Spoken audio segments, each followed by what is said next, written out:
This is Breaking MedTech. I am Ryan. That is Cope. His hair looks great. I'm wearing a hat. Thank you, Ryan. Your hair That's is very thoughtful of you. Your hair, well, your hair is a theme on this show. You want to know something funny? I did not tell you this in our pre-recording recording. My wife and kids were in the car today, and our intro song came on, and my son Cooper was like, "This song is awesome." And it took my wife a beat or two to figure out like what's actually going on. And well, our topic today is cool ideas, and Cooper clearly recognizes. Yeah, Cooper clearly realizes cool ideas. So, all right. So today we're going to talk about cool ideas, right? The whole idea behind this is let's look at cool ideas that are done outside of MedTech, which is typically boring, not fun. Tends to be very boring. Doesn't want to think outside the box. Doesn't want to go outside of what they've done for 70 years, 80 years. You know, if you actually think about MedTech, way back in the day, it used to be a lot of fun, right? Snake oil salesman just telling straight up lies, and then it just went in the complete opposite direction of people just not saying anything. So, not that we endorse lies or snake oil sales. No. But yeah, I bet it was fun. I bet it was. I'm just thinking of Conan O'Brien doing his like old timey voice. All right, so today we're going to talk about fun ideas that people do outside. All right. We have four of them, and we're going to start with the first one, right? And the first one is fun thematic campaigns. And examples of that would be the Dollar Shave Club, right? That campaign that their early campaigns were ridiculous if you think about it. It was like them walking through a warehouse, ridiculous things happening. It probably cost like $1,000 to do to film and actually get up and going. Another one non like even product related. Remember OK Go? They had their music video with the right, and they were like, we didn't have a budget, so we bought treadmills, or we had a low budget, we bought treadmills, and we did that for like 4 days. Things that like are just really weird, if we're being honest. Yes. And we remember OK Go because they had two great videos. One was on treadmills, and I think one was with dominoes, if I remember correctly. My kids loved them. When they were little, we were watching them, right? And the key would be memorable. Let's stick a pin in that, as the cool people say. All right. So let's talk about why, or you want to give examples, or you want to talk about why companies should do this?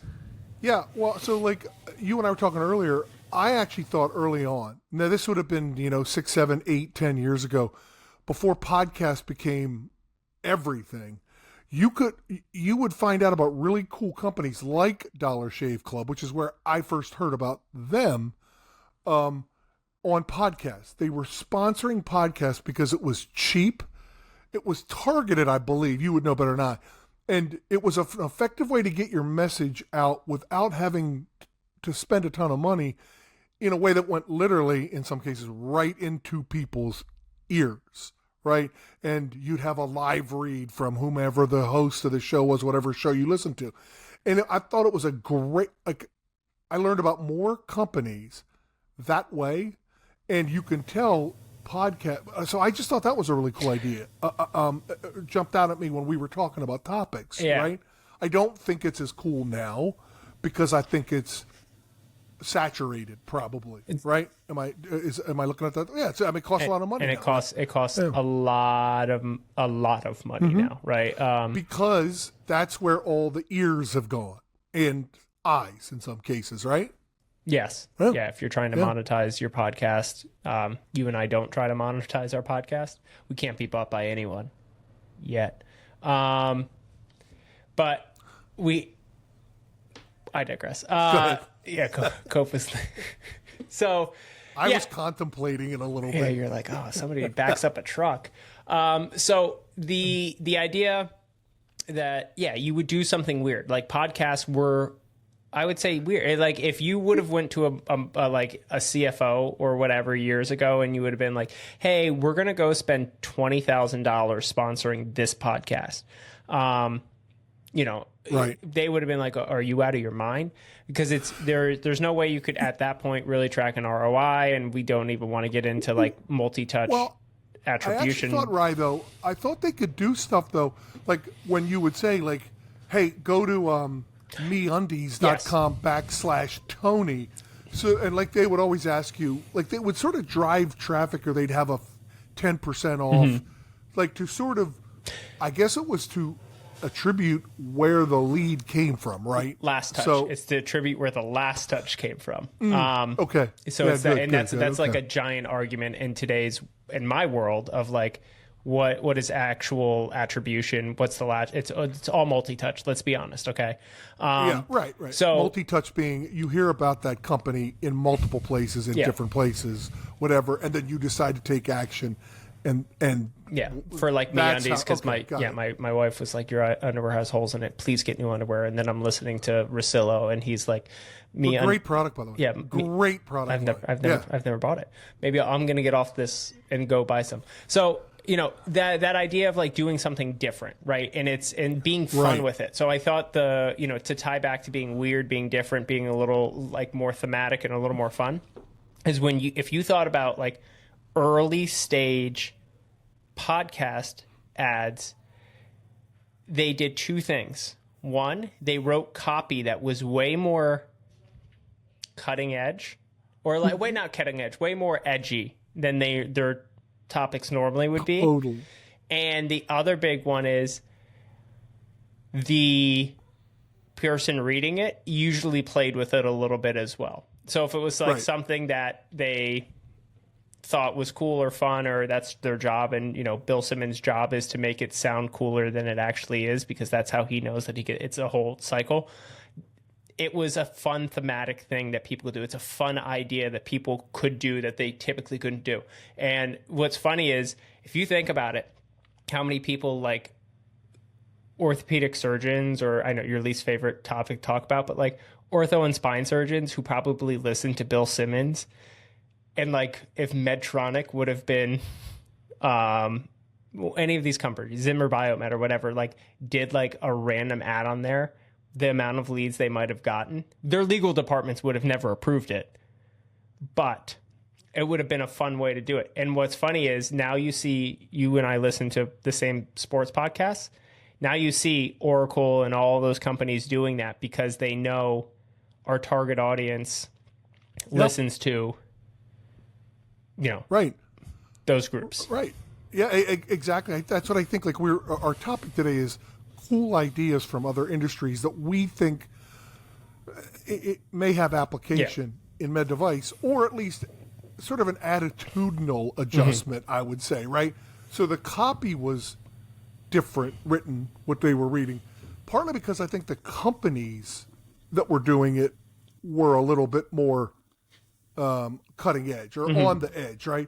So, and you really helped me on this, tie together why I think name, image, and likeness with college athletes, it could be the next podcast, because you can get kids who are interesting, cheap, and they're intriguing, and you can regionalize it, right? Like, so I'm fascinated by this because I have a lot of friends in the athletic business, but I'm convinced like you could spend that same $3,000 you said, whatever it was, or $20,000, and you could sponsor a Big Ten athlete, and you could blanket the Midwest.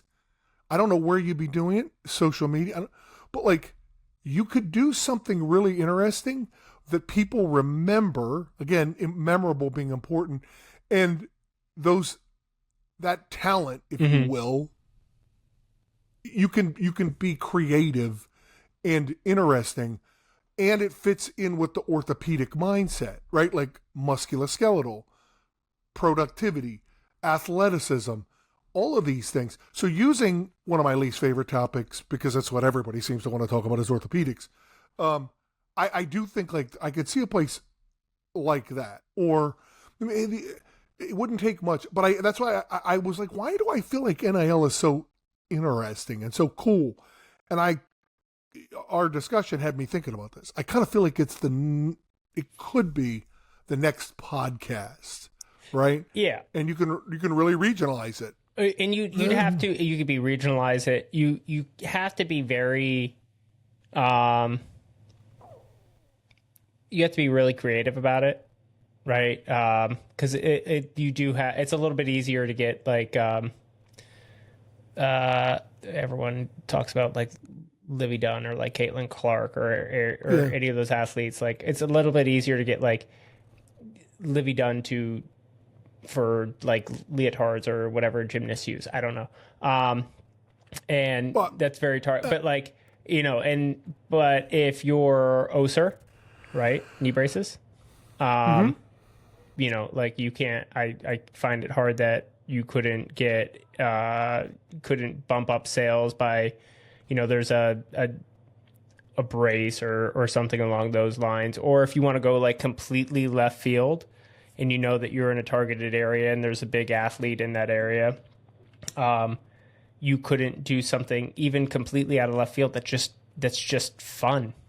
Like yeah, like I told you the one I was going to do with the Yannick Niederhaus from Penn State. 7-foot kid, great hair, speaks 4 languages, blocks shots into the third.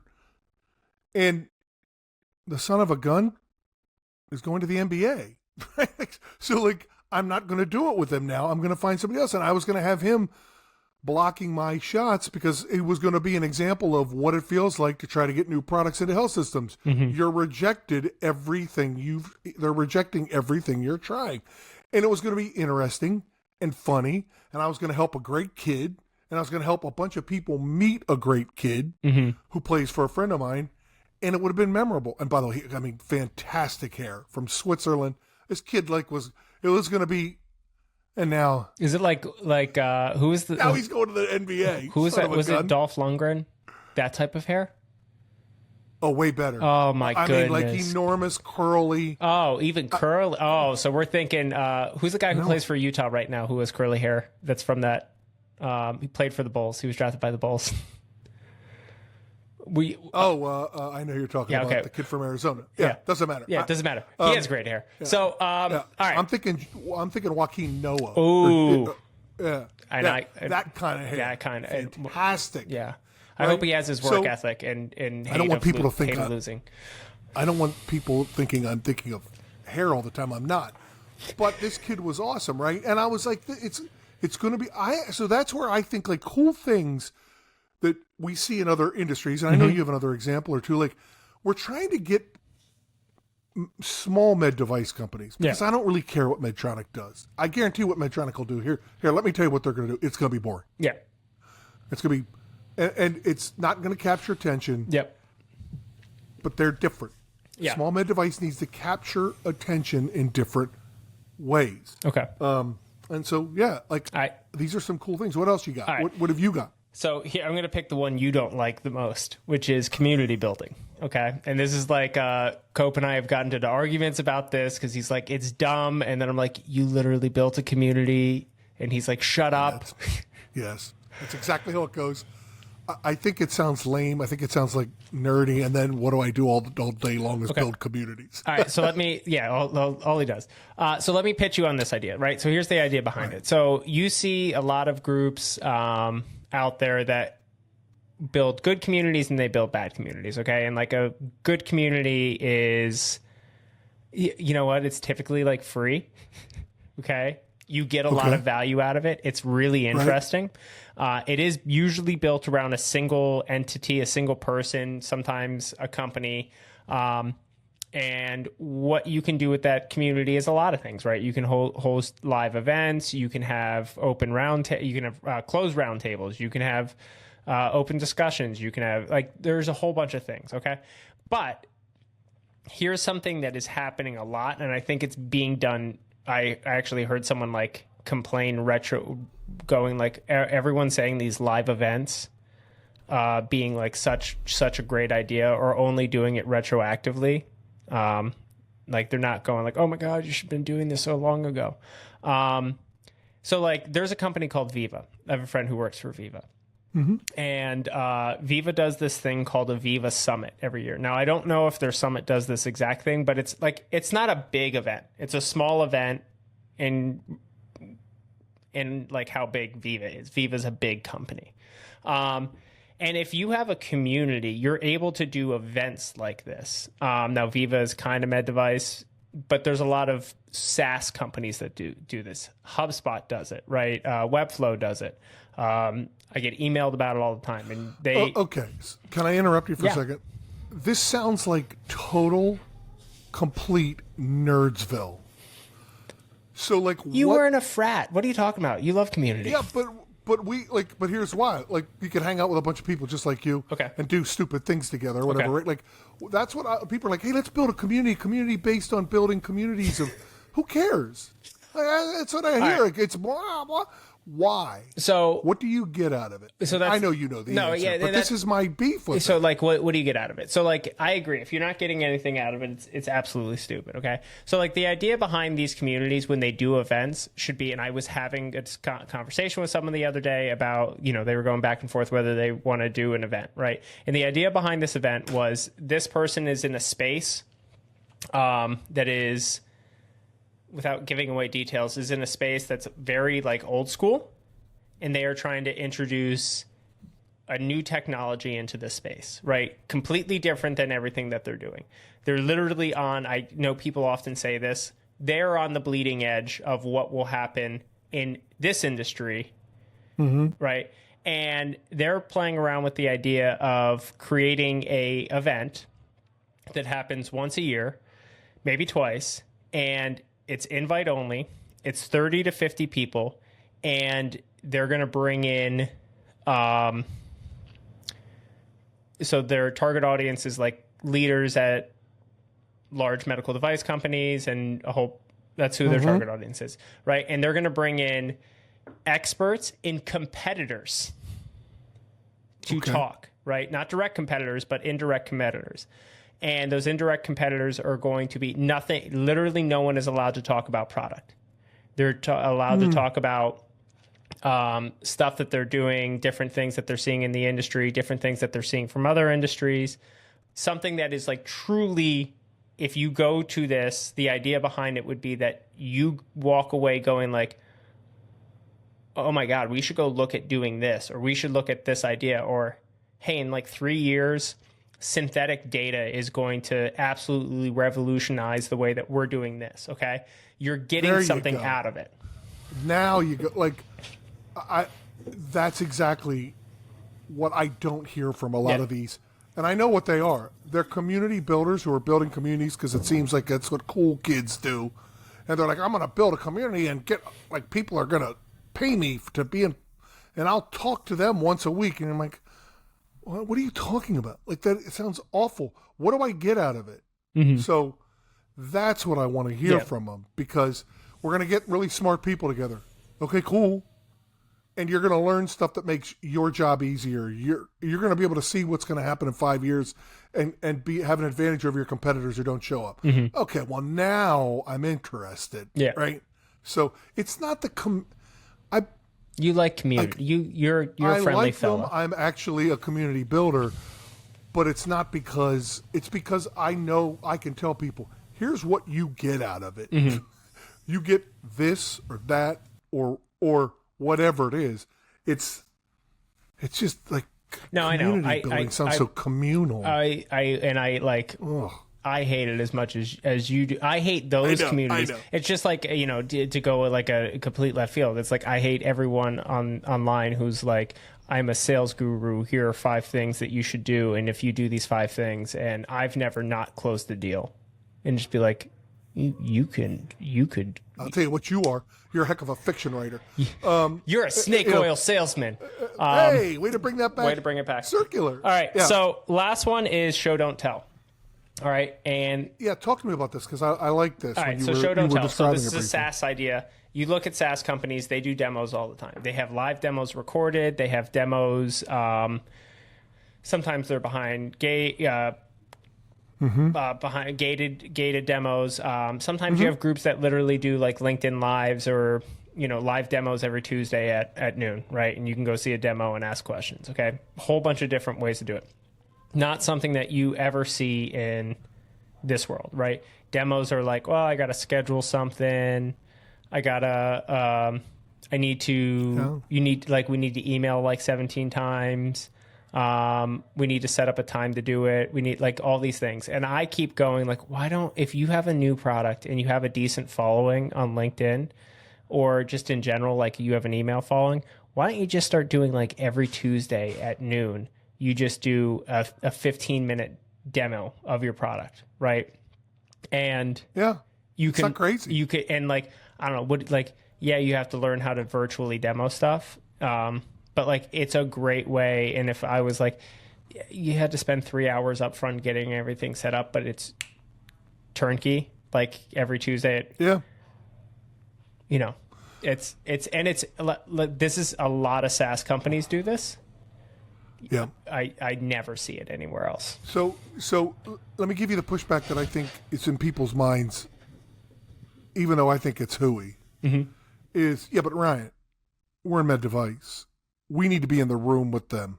Like nothing, no one's able to sell if you're not in the room with somebody. And I would say that's kind of a fallacy, but I also think like, but now you get more people in the room. Are you hanging out with my dad? So I agree with you, right? You and I have discussed it before. I love being in the room with people.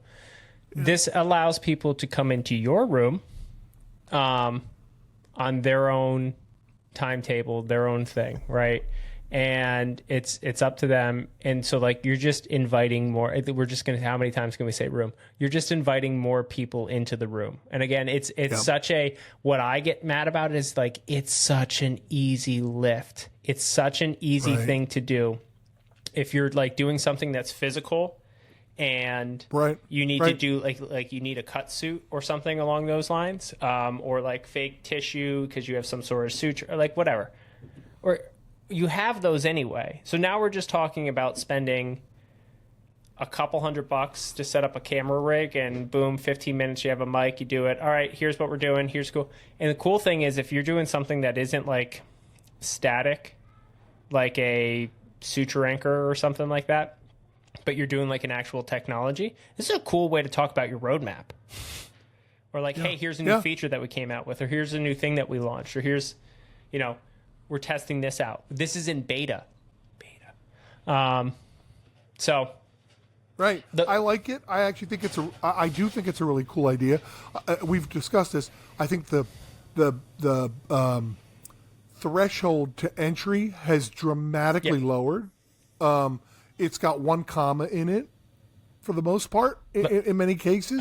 Right? Like, and I don't understand why more don't do it. I bought one of those Remarkables, those tablets that you write on, because I was watching their ads for months. I was captivated by them, and it was all online.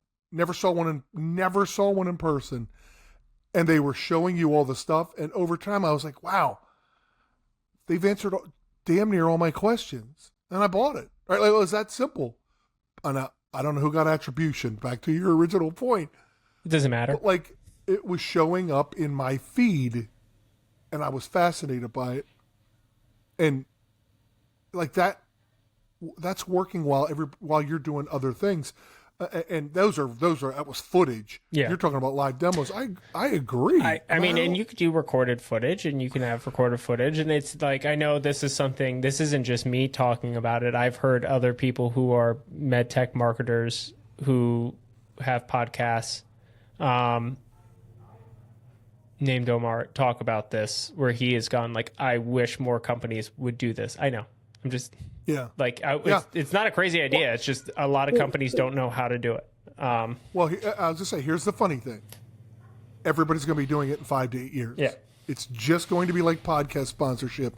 You can either do it now, spend a little bit of money, and reap benefits, or not. Good thing we have a timestamp of me saying to do it today. All right, so let's tie this thing all together. We're talking about cool things we've seen. And we believe that med device is going to start taking on some of these things. So we talked about, I threw out like NIL being podcast, right? Fun. You threw out fun thematic things, doing something doing a commercial that is, I could give you 1 million to go look at and go like, make a version of this. Yep. And I can tell you, I saw a guy, know who he is, doing an X-Bolt, whatever. And again, no sponsorship here. He doesn't work for the company anymore, but he was testing. He was showing how strong it was. Could he do pull-ups with it? Could he pull something with it? And I loved it. It was fantastic, right? Like, and he was getting eyeballs. And then I don't know if the company shut him down or whatever. The company was like, no, you can't. I don't know that for a fact, but I'm gonna get a knowing. I'll find out, but I know this. It was memorable. It was cool, and it was guerrilla marketing, the types Mark Benioff would be excited about. And I think like that's what we're talking about, that cool themes, show don't tell, I think was the term you used, right? And just trying something that's memorable, and it's inexpensive these days, and the worst thing that happens is it doesn't work. But like, you're in a small med device company. That's how you live, right? I would almost go, I would end on this point. If you're like sitting around and you're like suggesting this idea to people, and if you say something, for me, if you say something and someone goes, I actually think you're on this. You're wincing. Ryan was wincing for those listening. Like they're going. You're in the neighborhood. You're in the neighborhood, because I could tell you I've thrown out ideas and I regret it to this day. I've thrown out ideas in the past, and people were like, "No, what if this happened?" Or "No, that we can't do that," or "No, something like along those lines." And I regret it, because I go like, it would have worked. Yep. It would have worked. So don't be me. We don't want our fine listeners to live a life of regret, like me. So if you have questions or you need some creative ideas, call Ryan and me. We'll throw a bunch of them at you. We might even help you with a couple of them.